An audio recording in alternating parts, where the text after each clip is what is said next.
What's up, tribe? How you guys doing? Go ahead and hit that subscribe button, and I hope you like this video. This is going to be a review for the Real Housewives of Dallas, season 5, episode 5. So we pick up where we left off with the ladies fighting, arguing, squawking, whatever. Deandra and Carrie are going back and forth. They're arguing. You know, Deandra's like, "Well, I can't do anything wrong," and right. And Carrie is like, "Well, you can't, and I'm just letting you know what's not right." And so they're going back and forth, and then Brandy's coming back from the bathroom, and so they're like, "Listen, quiet. Let's pretend like we like each other, okay? Let's pretend like we like each other." So they play this game called the Panty Game. It's a game where all of the ladies decorated a pair of panties, and Brandy had to guess who actually made the panties. Okay. It was a cute game. You know what I mean? It was cute. The panties had something to do with, things that were connected to how they met each other, or how, different things that have happened. And so it was a cute game. Brandy got most of them right. Of course, somebody had to be disgusting and do poop. Somebody had to take it there. But for the most part, it was cool. Somehow, Deandra and Carrie start fucking arguing again. And here's what I can't stand about Cameron. Cameron can't let nothing go, which a lot of these ladies can't. But for Cameron, it just seems like it's more. Two, Cameron will use somebody else's argument to jump in and try to make her argument. And so they're in an argument, and somehow or another, because I know that Cameron was upset because Deandra did make the comment about, well, excuse me if I didn't have time to get everything right for Brandy's birthday. I'm trying to run a business. And she made a comment about having a business. And of course, Carrie and Cameron got offended by that, which they should have. That was not a nice thing to say. Regardless of the level of your business, everybody's doing something, right? Or we hope. Somehow or another, Cameron uses this to her advantage to get into an argument with Tiffany about the whole COVID girl thing. Well, you said you called Brandy COVID girl, and how come it was okay for you to call Brandy COVID girl, but when I said COVID girl, you said something to me about it being rude when I said it to Deandra and it was rude. Okay, you have a point, but you already made that point last week at the pool party. You didn't have to keep bringing it up because it had already been addressed. So then Carrie and Tiffany get to arguing, and Carrie uses a word incorrectly, and Tiffany corrects her. And baby, Carrie was like, "Well, I'm Mexican." And Carrie said, "And I'm Chinese." Carrie said, "Well, English is not my first language. Spanish is." Tiffany said, "Chinese is mine."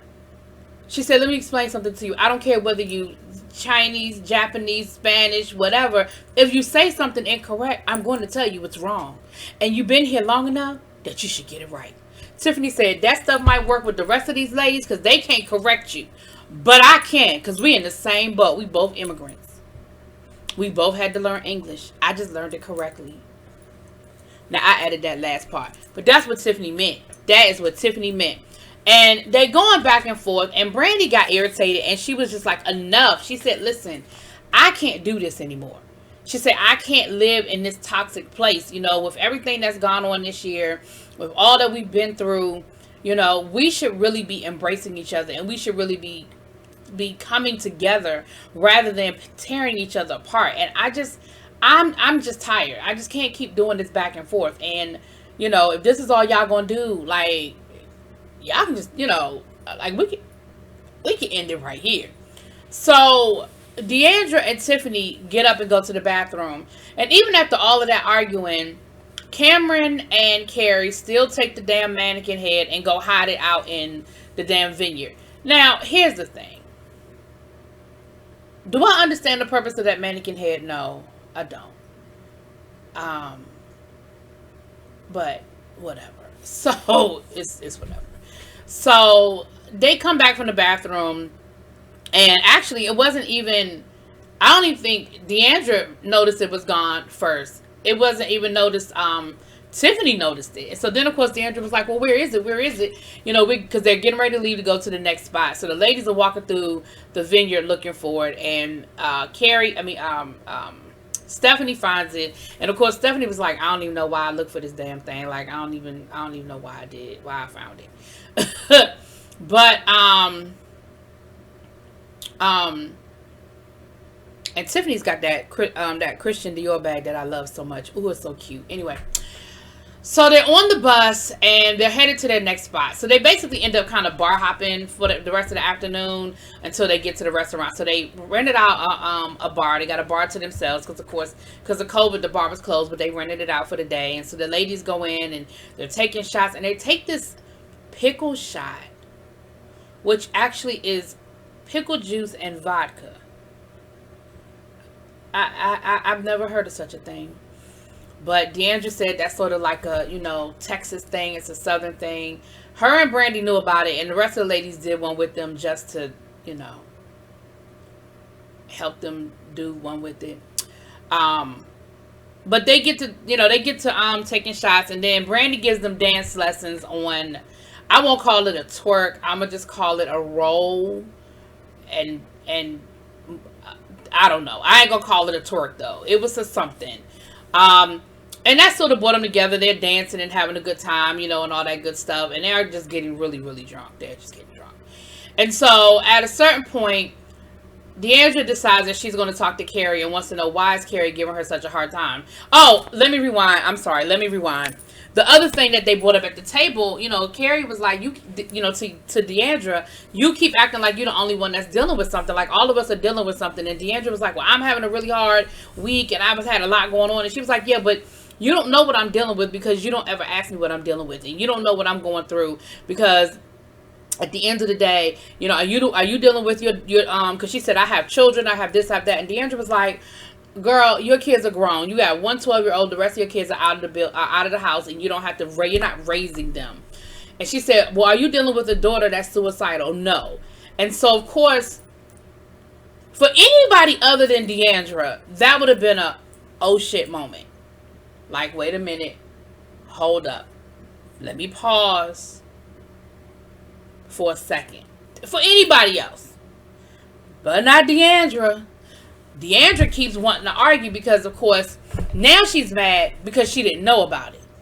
And Stephanie was like, listen, I talk to Carrie all the time, and I knew, but it wasn't my place to tell nobody, And so now Deandra is upset because nobody told her. Well, we talk all the time, and I'm your friend, and why wouldn't you tell me something like that? Here's the thing, y'all. Even with your best friends, no one is obligated to tell you everything when you think they should tell you. Maybe she would have eventually told you, but she wasn't ready. You know that you're going to get different things from different friends. I know if I call one of my friends about a certain situation, a situation of the heart, a guy I'm dating, I know what I'm going to get from one friend versus what I'm going to get from the next friend. If I'm talking about work issues, there might be a different friend that I call because maybe they've been through what I know that I'm going through right now. Maybe I got a supervisor that's giving me a hard time, and I have a friend who went through that. So I might call them. I may never tell the other friend. That doesn't mean that we're not friends anymore. That doesn't mean that we're not still on the same level of friendship. It just means that in this situation right here, me and you're not the person I want to talk to. And so for Deandra to take that and turn that whole situation around on her and make it about her instead of at that moment embracing your friend, letting all the rest of that bullshit aside. When you pulled her aside at that bar, she pulled her aside at the bar to complain about why Carrie hadn't told her instead of, Carrie, what can I do to help? That should have been your conversation. What can I do to help? Because I didn't know this is what was going on, and I'm sorry. But as a friend, what can I do to help? Because now, to me, all that other bullshit that y'all was arguing about is just stupid. Why are we harping on this now? And you just found out that one of your good friends' daughter is suicidal. The question is, how can I help? Anyway. And so, Carrie says, because you only talk about yourself. Every time I call you, the conversation is always about you. And y'all know how Bravo is. They talk to every single lady, and all of them, well, I think Tiffany was probably the only exception because she's new. But they talked to the rest of the ladies, and they were all like, well, yeah, you call Deandra. You're going to get her whole life story before you get to your situation. Oh yeah, when you talk to Deandra, oh yeah, whoo, yeah, you never have to worry about what's going on with her because she's gonna tell you. And it was funny because later on in the episode, you proved them right, Deandra. Because when they were at dinner, because I might forget to say this later, so I'm gonna say it now. When they were at dinner, the new lady, the new girl, I think her name is D or something like that. She doesn't drink alcohol, and she said, she said I don't necessarily consider myself an alcoholic, but I knew that I was on the bad path. I knew I was going in a downward spiral if I continued to drink, and so I made the decision to stop drinking because I knew where it was going to head. And Deandra goes, oh my gosh, that is so great. I'm so happy for you. I had my own issues with drug abuse as well. Yeah, it was cocaine. Yeah, in my early 20s. And my mother, she still doesn't want to accept the fact that I had a cocaine habit. And my dad committed suicide. And me and my stepmom and my stepbrother, we are estranged. And I'm really trying to. And then she starts crying. So of course now the whole conversation ends because she was sort of having this conversation one-on-one. But now she starts crying, and so everybody stops and goes, oh, Deandra, what's wrong? What's going on, Deandra? But I got ahead of myself, so let me get back to the bar. Rewind. So, of course, Deandra's like, I don't do that. What are you talking about? I don't do that. And Carrie's like, but you do. Like, when I call you, all you want to talk about is yourself. Like, that is exactly what you do. No, I don't. Yeah, you do. And so later on in the episode, Brandy is talking to Deandra, and Deandra is trying to, Brandy had a conversation with Carrie and sort of agreed that, hey, Deandra does do that. And Deandra, she doesn't know what it's like to raise a family and raise kids. And, for her, kids are like, you babysit them, you put them, when they grow up, they're out the house, that's it, you don't do anything. And she doesn't understand that it's ongoing and it's lifelong and it doesn't shut off just because they're grown now. And so to Brandy's credit, Brandy tried to have that hard conversation with Deandra. She didn't sugarcoat it. She wasn't. See, that was a perfect example of being honest but not rude. You don't always have to be rude to be honest with somebody. But she was honest with her, and she said, listen, Deandra, Carrie feels like she can't talk to you because every time she tries to talk to you, you make it about yourself. And so for her, and that's her feeling, she doesn't feel like she can, that she can reach out to you and talk to you like that. And of course, Deandra isn't receiving it because she's so stuck on, but that's bullshit. And if she was really my friend, then she would talk to me, whatever. Of course, Brandy and Carrie had to turn this into a whole debaucherous moment with, they took the man, had a long beard, and he had a mask that was like a beard, but it was like a mask, but it had like a long beard on it. Of course, Brandy had to turn it into something, and she's standing in the middle of the street holding it between her legs. And the poor guy was like, so am I going to get my mask back? Karen was like, just send us a dry cleaner bill, because I know you ain't about to put that on your face. Or maybe you are. So they leave there, and then they go to like a little novelty store where they're hanging out, and Stephanie is spanking them with the paddle, which actually turned into it. Was it charcuterie? I don't know what I'm saying. Where you put like cheese and crackers and stuff on. That's what it really was. But Stephanie thought it was a whole paddle. Okay. I don't know what you and your husband be getting into, honey. Then they left there and they went to like a candy store where they're all buying all kinds of candy. They left there and then they went to dinner where they had like a nice private dinner at a restaurant for Brandy, and it was really, really nice. They had the cake and everything, and I already told you guys about the conversation that Deandra had, and again turned it into her whole thing about herself. So of course now everybody is like, oh, Deandra, what's wrong? Are you okay? What's wrong? Tiffany's frustrated because Tiffany was like, listen, I just feel like I'm hanging out with a bunch of kids, and if I'm going to hang out with a bunch of kids, then I'll stay at home with my kids. Like, I'll stay at home and hang out with my kids, okay? Brandy, of course, is frustrated all over again because what ends up happening now? Carrie and Deandra end up arguing again. And it is so frustrating because it's like, what the hell are we arguing about at this point? So now Deandra feels like she's got to defend herself. So she was like, listen, when me and you talked and you told me I wasn't being a good friend, I did everything you asked me to do. And to Carrie's credit, Carrie was like, listen, we're just not going to agree on this. Let's just move on. And she was like, well, for your birthday, you wanted to do this and you wanted to do that. And I reached out and I made sure that you had the cake that you wanted. And she was like, I had a cake? And she was like, yes, you had a cake. You can look at the text messages between me and your daughter. I talked to her about which cake to get, and Carrie was like, I mean, so that makes me your best friend, like, because you found out what kind of cake I wanted for my birthday, like. And poor Brandy was like, I never made a big deal out about birthdays because I don't want anybody to think I'm making everything about me. I never wanted to put anybody in that position. She said, but I didn't have to because everybody made it about everybody else instead of me. Like it was about everybody else but me. So then we have some final scenes with the ladies. We have Carrie with her daughter. And Carrie tells, her daughter was going into real estate after she graduated from college. But of course, because of COVID, that sort of hasn't kind of happened. So she's helping Carrie out with her jewelry line and her social media. And she told her about what Deandra said about the jewelry line. And she was like, about her, the business is not being viable, whatever. And she was like, well, that's rude. And Carrie... I feel bad for her daughter in this moment because I feel like Carrie was reaching for a moment here where she was just like, I wasn't the best mom I could be after my divorce. And so, I wasn't there for my kids like I should have been. And so now I just kind of want to make sure that they know that I'm here for them and I love them. And she kept trying to create this moment where her daughter for the camera about being there for her. You can talk to me about anything. And you can come to me about anything. And you know. And finally her daughter was like, I just don't want to talk about this no more. Like, I get it. And, I get it that, maybe there is some resentment there, but you can't make them want to talk to you. Like, it just doesn't happen that way. And this is the other daughter. This is the daughter that was dealing with the mental illness. This is the older daughter.